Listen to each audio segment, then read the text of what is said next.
유다서 1장 17절에서 25절까지의 말씀입니다. 우리는 지난 시간에 교회 안에 가만히 들어온 거짓 교사들의 실체와 그들이 얼마나 파괴적인 영향을 미치는지를 살펴보았습니다. 그들은 은혜를 방종으로 바꾸고 성도들의 믿음을 흔들며 공동체를 분열시키고 결국 자신들 또한 멸망으로 향하는 자들입니다. 이제 유다는 이러한 거짓 공격에 직면한 성도들이 구체적으로 어떻게 믿음을 지키고 맞서 싸워야 하는지를 권면합니다. 우리는 어떻게 이 싸움을 감당할 수 있을까요? 사방에서 거짓이 우리의 영혼을 공격하고 공동체에 혼란을 일으킬 때 성도는 어떤 자세로 믿음을 지켜야 할까요?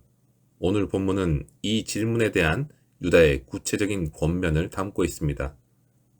유다는 거짓에 맞서는 첫 번째 자세로 사랑하는 자들아 너희는 우리 주 예수 그리스도의 사도들이 미리 한 말을 기억하라 라고 권면합니다. 거짓 교사들의 등장은 갑작스러운 일이 아니라 이미 예수 그리스도의 사도들이 마지막 때에 자기의 경건하지 않은 정욕대로 행하며 조롱하는 자들이 있으리라 라고 예고했던 일이라고 말합니다. 베드로 사도 역시 마지막 때에 거짓 교사들이 나타나 음란한 방탕을 따르고 탐심으로 지어낸 말로 성도들을 속일 것이라고 경고했습니다. 사도들의 경고를 기억하는 것은 우리가 거짓에 미혹되지 않는 중요한 방어선이 됩니다. 성경은 거짓이 언제, 어디에서, 어떻게 나타날지를 이미 분명히 알려주고 있습니다. 그들은 자기의 경건하지 않은 정욕대로 행하며 살아가는 자들입니다. 즉, 그들의 삶은 하나님의 뜻이나 말씀에 순종하는 것이 아니라 자신의 악한 욕망에 이끌리는 삶입니다. 그들은 진리를 조롱하고 경건한 삶을 비웃습니다. 유다는 이러한 자들이 세상에 속한 자요, 성령이 없는 자이며 분열을 일으키는 자라고 그 정체를 분명히 밝히고 있습니다. 그들은 하나님의 영이 아닌 세상의 영에 속해 있으며 내면에 성령이 없으므로 진리를 깨닫지 못하고 영적인 생명력이 없습니다. 따라서 그들의 존재와 행동은 필연적으로 교회 공동체 안에 불화와 분열을 일으킵니다. 그러므로 우리는 순진하게 미혹당해서는 안 됩니다.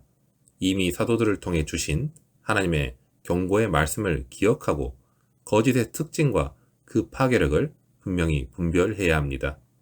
말씀 위에 굳게 서서 거짓의 정체를 간파하는 것이 거짓에 맞서는 싸움의 첫 걸음입니다. 거짓이 외부에서 공격해 올 때 우리는 자신을 굳건히 지켜야 합니다. 유다는 우리가 어떻게 자신을 지킬 수 있는지 4가지 핵심적인 방법을 제시합니다.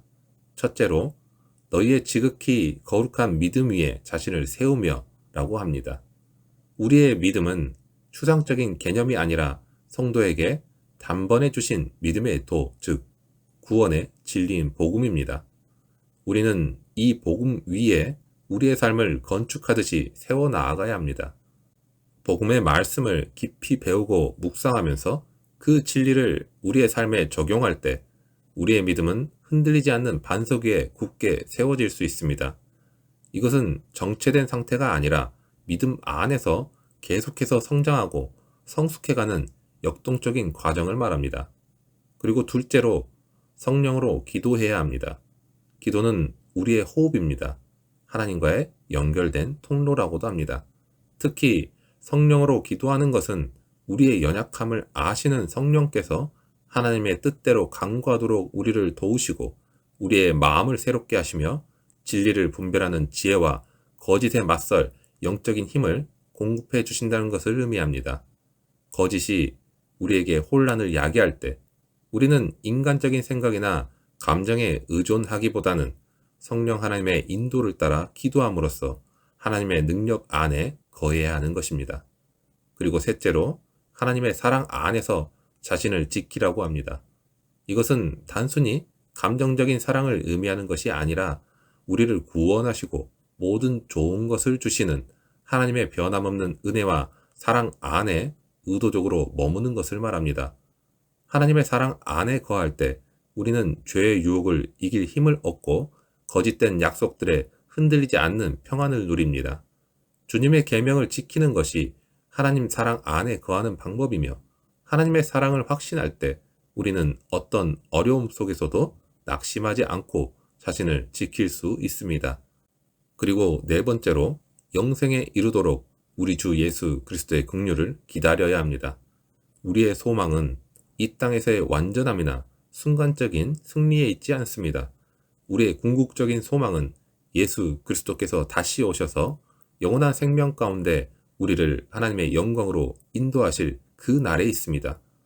이 소망, 즉 장차 받을 그리스도의 긍휼과 영광을 기다리는 마음은 현재의 어려움과 거짓된 가르침 속에서도 흔들리지 않고 인내하며 믿음을 지킬 수 있는 강력한 동기가 됩니다. 유다는 이처럼 믿음, 기도, 사랑, 소망이라는 네 가지의 영적인 무기를 통해 거짓에 맞설 내적인 힘을 기르라고 말합니다. 거짓은 외부에서 침투했습니다. 하지만 그의 효과적으로 맞서는 힘은 복음으로 새롭게 되고 성령으로 충만해진 상태에서 나옵니다.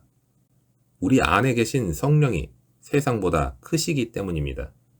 이제 거짓과의 싸움은 나 자신을 지키는 개인적인 차원으로 끝나는 것이 아닙니다. 이 싸움은 공동체적인 차원으로 확장됩니다. 공동체 안에는 거짓 가르침에 의해 흔들리거나 이미 미혹당한 지체들이 있을 수 있습니다. 유다는 이러한 이들을 향한 우리의 자세에 대해서도 구체적으로 권면을 합니다. 유다는 미혹된 이들을 세 부류로 나누고 각기 다른 접근 방식을 제시합니다. 첫째로, 어떤 의심하는 자들이 있습니다. 이들은 거짓 가르침과 진리 사이에서 혼란스러워하며 흔들리는 상태에 있는 자들을 말합니다. 그들에게는 정죄나 판단이 아니라 긍휼히 여기라는 권면이 주어집니다. 사랑과 인내심을 가지고 그들의 혼란을 이해하고 부드럽게 진리로 권면하며 다시 굳게 서도록 도와야 한다는 것입니다. 그리고 두 번째로, 또 어쩐 자를 불에서 끌어내듯 하여 구원하라는 자들입니다. 이들은 거짓 가르침에 더 깊이 빠져들어서 죄악된 삶 가운데 있거나 영적으로 매우 위험한 상태에 있는 자들을 말합니다. 유다는 그들의 상태를 마치 불에 타 죽기 직전에 위급한 상황에 비유하면서 이들에게는 즉각적인 개입과 강력한 권면이 필요하다고 말합니다. 이것은 복음의 능력으로 그들을 죄와 거짓의 속박으로부터 건져내는 적극적인 행동을 요구합니다. 강력한 경고와 함께 회개를 촉구하고 필요하다면 단호한 권면과 훈계를 통해서 그들을 돌이켜야 한다는 것입니다. 그리고 세 번째 부류에 대해서는 더 큰 영적 분별력과 주의를 요구합니다. 또 어떤 자를 그 육체로 더럽힌 옷까지도 미워하되 두려움으로 긍휼히 여기라라고 합니다. 이들은 아마도 거짓 가르침을 적극적으로 전파하며 삶으로 명백한 죄악을 드러내는 자들일 수도 있습니다. 우리는 그들의 죄악된 행위이죠. 즉 육체로 더럽힌 옷이라고 표현하는 그것을 철저히 미워하고 경계해야 합니다. 그러나 동시에 그들 자신에게는 긍휼을 베풀어야 합니다. 이것은 그들이 처한 비참한 영적 상태에 대한 안타까움과 그들 또한 하나님의 긍휼이 필요한 죄인이라는 것을 인식하는 마음에서 나오는 것입니다. 또한 두려움으로 긍휼을 베풀라는 것은 그들의 죄악에 물들지 않도록 스스로를 경계하며 조심스럽게 다가가야 한다는 것을 말합니다. 이것이 거짓에 맞서는 공동체의 신실한 싸움입니다. 우리는 나와 다른 신앙을 가진 사람들을 무조건 정죄하거나 멀리하는 것이 아니라 사랑과 긍휼의 마음으로 진리 안에서 그들을 붙들어 세우고 구원으로 이끌기 위해 힘써야 합니다. 거짓과의 싸움은 이웃을 향한 적극적인 사랑의 싸움이기도 합니다. 유다서가 전하는 이 거짓의 위험성과 우리의 싸움에 대한 메시지는 우리에게 다소 무겁게 다가올 수도 있습니다. 연약한 우리가 어떻게 이 모든 것을 감당할 수 있을까요? 유다는 이 질문에 대한 답을 편지의 마지막으로 찬양으로 장식하고 있습니다. 능히 너희를 보호하사 거침없이 서게 하시고 너희를 그 영광 앞에 흠이 없이 기쁨으로 나타내시리 곧 우리 구주 홀로 하나이신 하나님께 라고 합니다. 우리가 거짓의 공격 속에서도 넘어지지 않고 굳건히 설 수 있는 것은 우리의 능력이나 열심 때문이 아니라는 것입니다. 우리를 죄와 미혹으로부터 능히 보호하사 거침없이 서게 하시는 분은 바로 하나님이십니다. 또한 하나님은 우리를 모든 허물과 죄에서 깨끗하게 하시고 마침내 그 영광 앞에 흠이 없이 기쁨으로 나타내실 것입니다. 이 모든 것은 우리의 어떤 자격이나 우리의 공로 때문이 아니라 예수 그리스도의 구원 사역과 하나님의 그 전적인 은혜와 능력으로 가능한 일입니다. 복음은 우리가 분별해야 할 진리의 내용으로 다가오는 것만은 아닙니다. 복음은 우리를 구원하시고 우리를 미혹의 세력으로부터 능히 지켜내시며 우리가 믿음 안에서 굳게 서서 승리하게 하시는 하나님의 능력 그 자체입니다. 이 싸움은 우리의 연약한 힘으로 감당하는 것이 아니라 우리를 위해 모든 것을 이루시고 지금도 우리를 붙들고 계시는 예수 그리스도의 보혈의 공로와 성령의 능력으로 감당하는 싸움입니다. 우리는 너무나 연약하지만 우리를 구원하시고 끝까지 지키시는 하나님은 능력의 하나님이십니다. 그러므로 진리를 위한 우리의 싸움은 패배를 향한 몸부림이 아니라 이미 보장된 승리이자 하나님의 영광을 향한 확신에 찬 행진입니다. 성도는 교회 안에 침투하는 거짓 가르침에 대해 단호히 맞서서 싸워야 합니다. 그러나 이 싸움은 인간적인 혈기나 정죄함으로 하는 것이 아닙니다.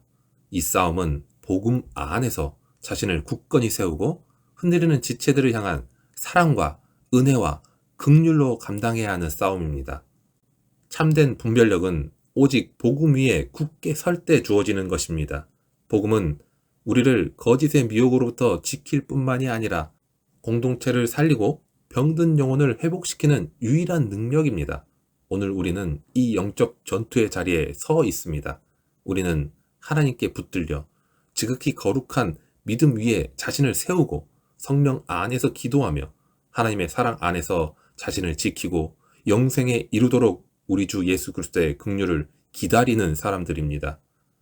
그리고 우리는 미혹당한 이들에게 우리가 받은 그 긍휼처럼 긍휼을 베풀고 위험에 처한 이들을 불에서 끌어내듯이 구원하며 죄악을 미워하되 영혼을 향한 긍휼을 잃지는 않아야 합니다.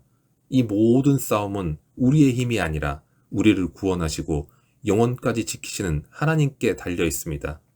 유다서의 영광과 위엄과 권력과 권세가 우리 주 예수 그리스도로 말미암아 영원 전부터 이제와 영원토록 있기를 원하노라 아멘이라고 유다가 마지막에 찬양하는 것처럼 모든 능력과 영광이 우리 하나님께 있습니다. 그 하나님을 의지하여 거짓과 타협하지 않으면서도 끝까지 사랑하며 싸워나가는 우리 모두가 되기를 주님의 이름으로 축원합니다.